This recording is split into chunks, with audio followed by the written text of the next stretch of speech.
Hi, I'm Joan Quinn, and welcome to the Joan Quinn Profiles. Our guests today are Robert Ahola and wine and food expert Amy Reiley. Author, playwright Robert Ahola was born in Minnesota but raised in Texas.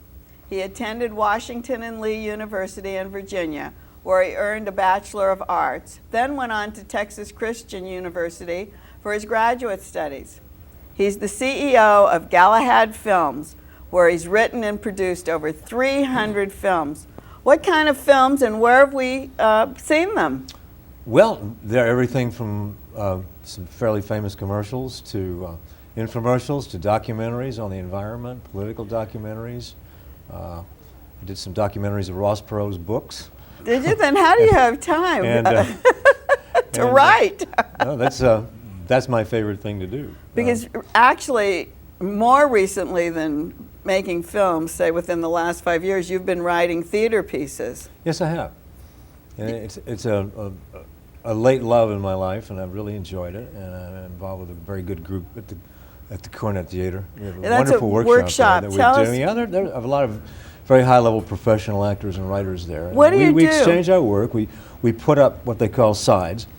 And we put up pieces of plays that we want to fine-tune. Do you bring someone to read them, or do you read them yourself? There are actors there, some very fine actors, some very accomplished actors, some very accomplished working actors, some of whom are fairly well known. And they do our pieces for us. And then we sort of brush them up and get critiques from our peers, many of whom are very, very good produced writers So from that point on, we refine our works, and then sometimes we take them to stage readings, sometimes we take them on to plays.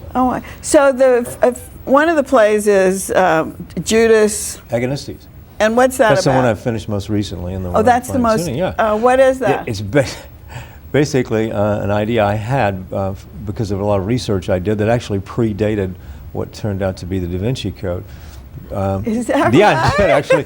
This came out. I actually did the first draft of the play back in 2002, or the end of 2001. And it's about. Tell us what it's about. And basically, it's about a young man in 1929, and the year is important, who's been institutionalized in a sanitarium in Pennsylvania because he's convinced that he's the reincarnation of Judas Iscariot. And he's being treated by a Jungian therapist, who's sort of his last best hope to try to pull him out of his so-called delusions. And the Jungian therapist is an agnostic. So we have a clash not only of belief systems, but we also have a clash of consciousness. And the answer comes later on, but does one man pull the other into his beliefs? Into his beliefs. Oh, that's interesting. So, another play that you wrote was The Year of the High Tea. High Tea with His Excellency. Yeah, Year of the Tiger was another one. Year of the Tiger was another one? High Tea with His Excellency actually took place in a small town in Texas. A proper English baron has sort of been dropped down in there, and he holds court with all of the country club ladies every Thursday afternoon, every other Thursday, and this oil baron, a very, very wealthy Texas oil baron, is sort of dropped into their midst to try to debunk the baron, but they become in the midst of their antagonism, good friends. At the same time, there is this circle of involvement, and we sort of find out where everybody is. And actually, this play came about because I took 7 of the most fascinating people I've ever met, and none of whom are with us any longer, and sort of decided what would happen if none of whom knew each other. I decided what would happen if I dropped them into the same room at the same time. So I mixed the dynamic. Yeah, so here we have all these years of your experience, and then coming out right now. I think the funny title is Pavlov's Cat instead of the dog response to Pavlov.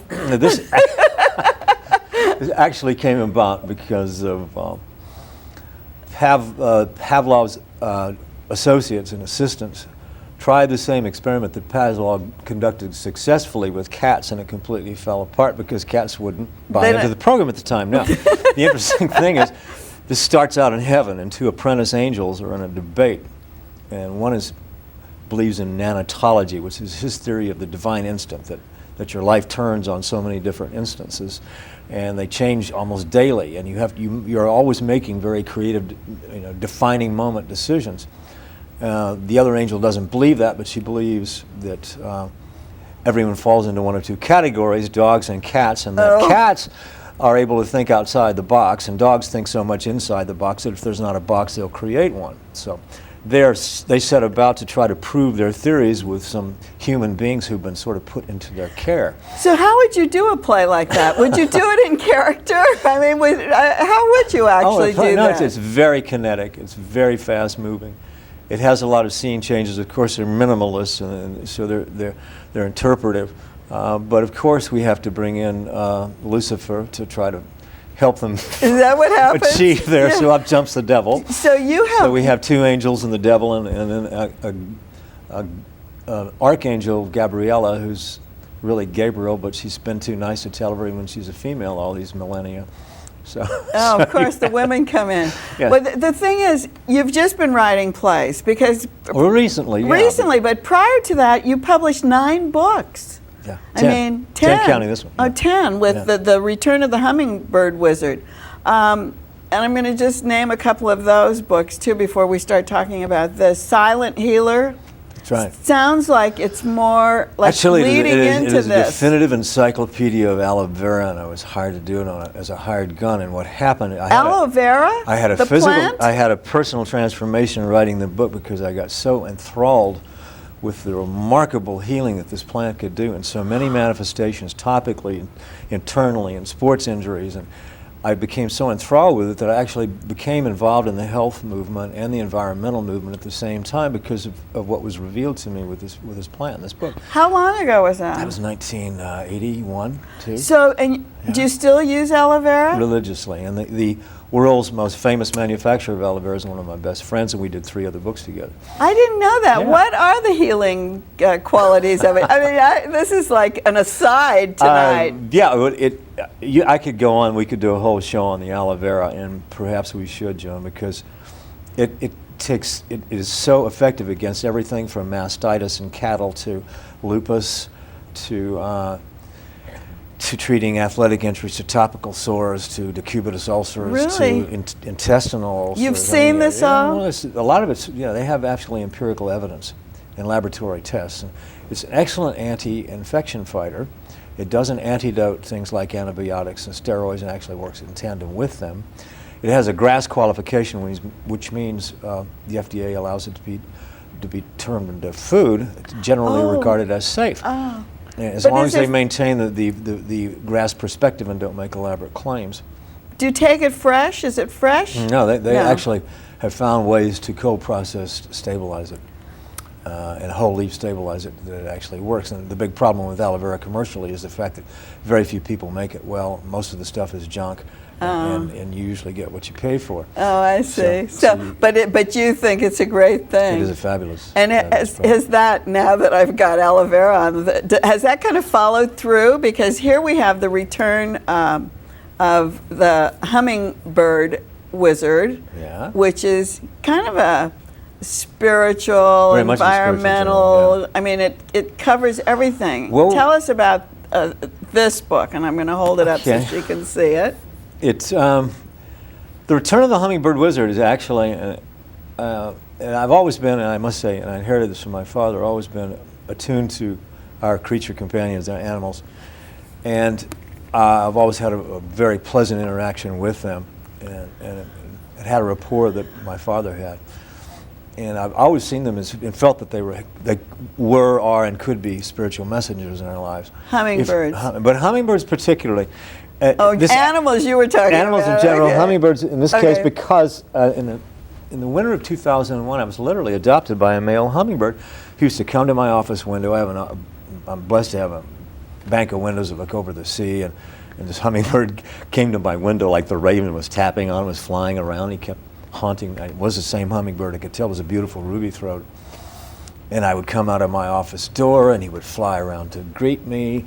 He would literally come when I would started calling him Wizard, because the hummingbird wizard is the ancient Aztec god of war, and the Aztecs believed that the hummingbirds were deities.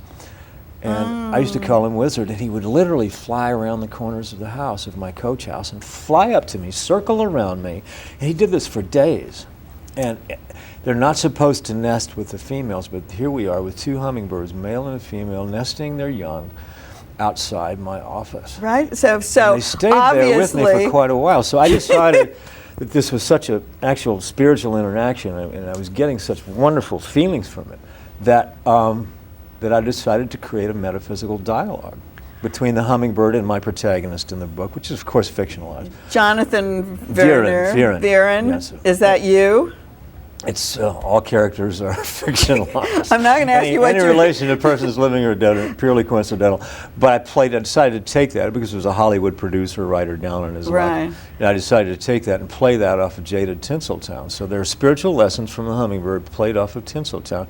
The conversation is very animated, very lively. But by the same token, our hero has basically been given a terminal prognosis of cancer by one of his doctors.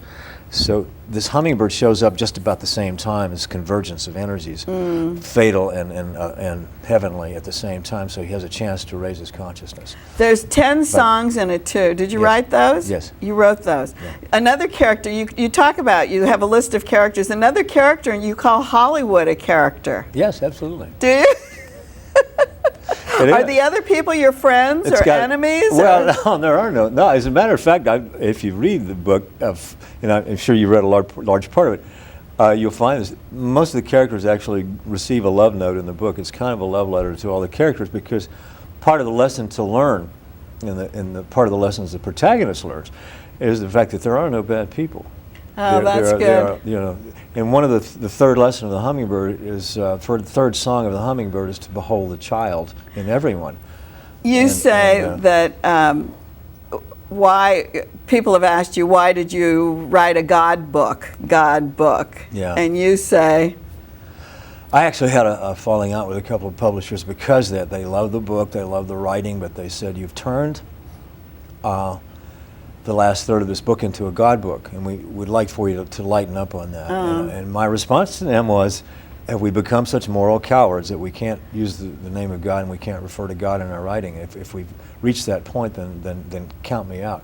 Because, so in the author's note, as you would notice, I said I've received some editorial criticism of this work for turning the last part of it into a, quote, God book, unquote, and I said guilty as charged. I know, that's what I thought was good. And also guilty as charged is your rugby playing. You've been playing rugby for 25 years. Actually, I retired from playing rugby in 1993 after playing for 25 years, and I went back to coaching about 5 years ago at Pepperdine University here in Malibu, and I actually, when you coach, you can't just coach. You have to end up getting involved with the players. So that keeps you really I end up, having to show them how to do things, demonstrate, and to demonstrate properly, you have to butt heads with all these young 19, 20, and 22-year-old young Does it men. make you feel good because you know what they don't know?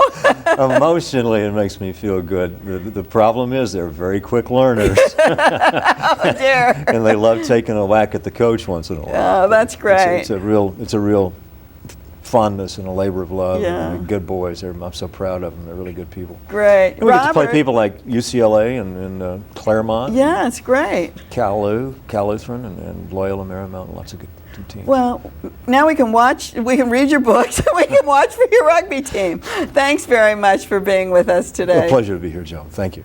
And don't go away. We'll be right back with Amy Reiley.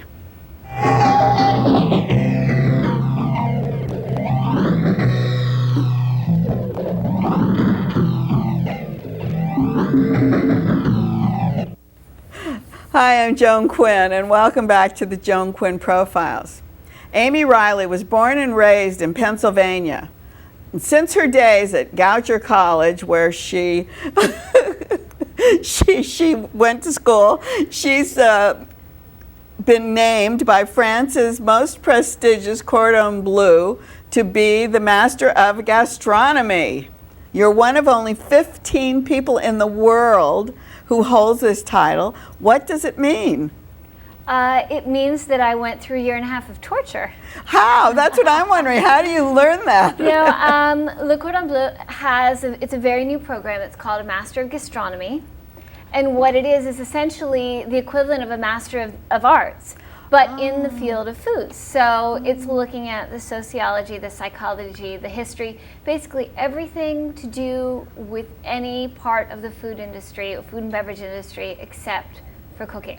Where- So I learned nothing practical. You didn't learn how to cook. Yes, no, you've been learning. You're dedicated to food. Yes. And that, I guess, was your main reason for earning this degree. Is it a degree or it's a title? It is. It's both. It's an MA degree, but it's also the title Master of Gastronomy. Where do you take it? Where do you take that class? It's a very innovative program. Actually, I was able to do it externally.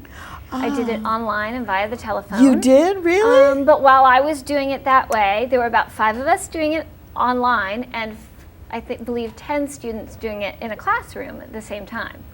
In California? No, it gets stranger. South Australia, which is Le Cordon Bleu. I know. It's Le Cordon Bleu's main English-speaking campus is in South Australia. Really? Yes. Well, that's interesting. And as of right now, there are only 2 Americans to have earned the title. I know. Congratulations. Thank you. But tell me, how do you find new ways to look at foods? Because I guess that's part of what you do, right? Absolutely. Well, for me, the way that I like to look at food is as an aphrodisiac. That was interesting too. How do you study that? How do you know what an aphrodisiac is?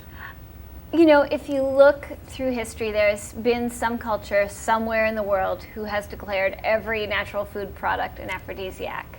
Go back to the Greeks, right? I like to go back to the Greeks, but as well as Asian. I was recently in Mexico visiting the halls of Montezuma, and of course, Montezuma was famed for using chocolate as an aphrodisiac. Oh. So, you know, the cultures all around the world have used them that way. Well, one of the things that you said is the way to a person's stomach is, way to a person's heart is through the stomach. So Yes. that must be your aphrodisiac. Oh, yes, absolutely. thing. That's our mantra. We say different route, or same route through the stomach, just a little different result. How do you study aphrodisiacs? How do you know what they are? Field work. No, I'm kidding. You eat a lot? And then, no, I looked at it historically and psychologically. I actually had the opportunity to do a dissertation, a full 250-page body of work looking at the relationship between food and sex in American popular culture. Because we don't really talk about that. We talk about sex separately. We talk about food separately. Yes. We think that they go together. Yes. But we don't know why they go together. Right. Well, it was quite fascinating. What I found was that, you know, at a point where we were very, very free sexually in a sexual revolution, food was kind of repressed in this country. We were eating things like Jell-O molds. But today, true. while we're very much in a gastronomic revolution and everyone is obsessed with food on some level, we're very sexually repressed. Now, maybe if we could find a balance between the two, we'd be a much happier and healthier nation. One of the things that I thought was, and I ran to my kitchen this morning and I went, the kitchen is an erotic zone. Yes, I it pulled out a cucumber and I peeled it and sliced it and I wondered, how is this being erotic? So you have to tell me. Actually, funny that you say cucumbers, because there is an institute in Chicago that did studies on human arousal based on scents, and the scent of a cucumber is the most arousing smell to a woman. I knew I had read what you had talked about, and I was thinking, like, now what's happening? Nothing. It's a nice, clean smell. Yeah. That apparently for women would raise their libido when they measured it, and they used, they were using electrodes and probes and all of those things. I didn't ask too hard. It was sort of beyond me scientifically, but yes, they found that the scent of cucumbers raise a woman's libido. Well, what about honey? Now that was another one that you talked about. Honey's one of my favorite aphrodisiacs because I love ancient Greek culture, and honey is considered the nectar of Aphrodite. Honey, some aphrodisiacs are aphrodisiacs because of their smell or their taste. Honey, certainly, it's the stickiness, the viscosity. It's just a very sensuous food. So do you pour it on yourself and then get into bed? Sure, why Stick not? together. Well, and there are a lot of spas that are using honey now in treatments because it's wonderfully nourishing. And when they first started waxing here, they brought it and they mixed it with honey to keep it smooth. But it kept it smooth, but I never thought of it as an aphrodisiac. It is. Now there are some foods that are known, famed as aphrodisiacs, that do also have nutritive properties. Nutritive aphrodisiac properties, say the oyster.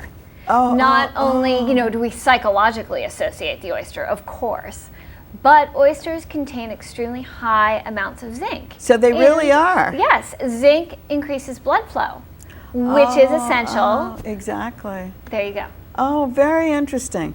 One of the other things, though, I mean, from honey and cucumber to chili peppers. Yes. Chili peppers just make you hot. Yes, they do. And when you get hot, you have to take all your clothes off. No, that heat. Well, maybe that's the thing. That natural irritant, it's exciting to your tongue and to your lips, and it does, make your body warmer. And it's an exciting food. It's stimulating in many ways. What have I left out? Lavender. Lavender, yes. Because you love the smell of lavender. You want to take baths in lavender. You want to do everything with lavender. Lavender is extremely relaxing. Which at times is very much called for. So, but do you look at lavender as a food the same as eucalyptus? Eucalyptus too, right? Yes. And actually, I'm working on a project with a honey producer that makes an incredible eucalyptus honey. So I figure, wow, you get double for your money that way. So you've just really focused your life on aphrodisiac. Yes, I have. Because I think this is so great. You have an aphrodisiac of the month club. Yes, I'm really excited to be here because I am in the process of launching what apparently is the world's first aphrodisiac of the month club. Now, it's a gourmet food of the month club. Does it come like this? And each month, the packaging becomes a part of it. 1 month will be honey, and it's coming in a satin lingerie bag. And this? That is chili peppers. Oh, it is. Can I open That is it? the chili pepper month. Oh, I think this is so. You see our packaging, our packing material. I'm going to take it all out. Feathers. Feathers. And then, and then it comes with recipe cards, which are tumbling around there. Oh my gosh. As well as your many, many ways to imbibe in the chili pepper. How great. Yes, and these are New Mexico. And there's recipes on the back. Yes, and then we included recipe cards as well. I have them over here. Yes, we've got one here. Chipotle powder. And then you can do what you wish with the feathers. Oh, these are hot. Yes, those are great. Those are great. This is fabulous. It's very fun. So you can just like the fruit of the month club. It's like Harry and David with a twist. Exactly. Yes, and we're doing it in 3 and 6 and 12 months. Sort of just modeled fairly similar to Harry and David, only just a little more fun. Very much fun. One of the other things you do, though, is you focused your learning on wine. Yes, I am very passionate about wine, and I wound up in this business because I loved wine so much. But what is good for people to remember? Like if I go to a restaurant and somebody serves me a Merlot or something and I can't remember it, how am I going to remember that the next day? With my handy-dandy little tool, I actually, I also love technology, and I've been really pushing where food and wine can go in a technological realm. Well, that's what I wondered. Yes. Is there a technological place for in food? Absolutely. So what I was going to say is the way that I remember those wines that I love in the restaurant, I, in 1999, created the first wine program for PDAs, Palm Pilots, etc. And one of the components of that is a little library where you enter your favorite wines and why you like them and all of those things. So when you're at dinner, you pull this out or you write a note? Yeah, what do you do? You pull it out and you write a note. You directly input a note, which you then can go home and back up on your computer. So you have it forever. So the sommelier is also called the, what is he? He's the wine expert? Wine enthusiast, wine expert, yes. He's probably the wine expert. Yes. And if he comes to your table, can he make you intimidate you by his knowledge? You know, they sometimes can, and it's a very unfortunate thing. That's another reason why I created this program. I wanted to encourage people to enjoy wine and find wines that they liked. And I have known of people who go into the restaurant and they look at the list and they kind of sneak off into the restroom and figure out their game plan, because this program sort of empowers you to get to know wine a little more, because I know talking to a sommelier, it actually can become a little confusing. Does he know about food pairing? Because, you know, he'll say, we'll pair this with your food. Well, Sure. maybe nobody knows what food pairing Sure. is. What And is that? Well, the other thing that I'd like to point out is he may pair it to your food, but what if you don't like Chardonnay and he brings you a bottle of Chardonnay?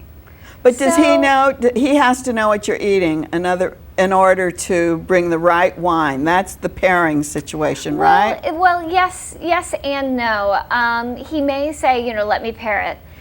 But you should definitely be very specific in the kinds of wine that you like, if that's the case. Now, I personally am not that big on food and wine pairing. I'm much more of a believer that people should be drinking wines that they like and eating foods that they like, because you're always going to have a great experience, particularly if you have good company. That's really interesting. So that's not a snobby approach. That's a less than snobby approach, because so many people are afraid to make that move. And you absolutely should, and that's another reason why I put this program out there. It gives people ideas of, you know, here's how to remember the wines that you like. Here's how to think outside the box a little bit. Here's a glossary of terms that you might see on that menu, or the sommelier might say to you and you don't understand. Well, I'm so glad that you taught us a few of these things, and I'm glad you brought these feathers, Yes. because the time is over. Oh, well, it's been fun. Thanks, It's been fun. Amy. Thank Thanks. you. And thanks for watching the Joan Quinn Profiles today. Keep writing to 777 South Figueroa, 44th floor, Los Angeles 90017. Bye.